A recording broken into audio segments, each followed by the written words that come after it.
Ни для кого не секрет, что я хочу применить борьбу, джиу-джитсу. Но посмотрим, кто из нас более натренирован и навяжет свою игру.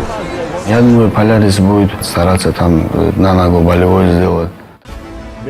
Мне 38 лет, но если вы посмотрите мои предыдущие бои, вы увидите, что в большинстве случаев после боя со мной мои противники не могут даже ходить. Нет сил. Несмотря на то, что моложе меня.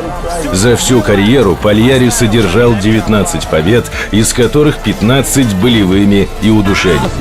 Я люблю агрессивность, жесткость, и чем жестче, чем агрессивнее он будет, тем лучше для меня.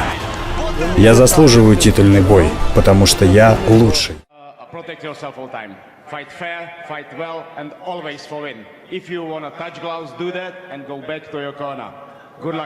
Весовая категория.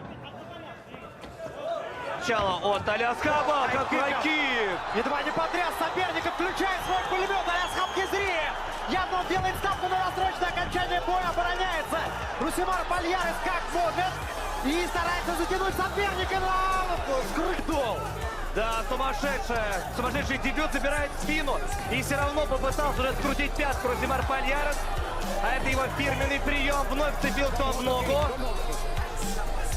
И вновь попытка выйти на болевой прием. Алиасхаб продолжает бить. Серия попаданий. Вновь по корпусу вынужден закрываться Пальярис. Алиасхаб явно не жалеет энергии и продолжает просто разбивать защиту соперника. 5 раз был нокаутирован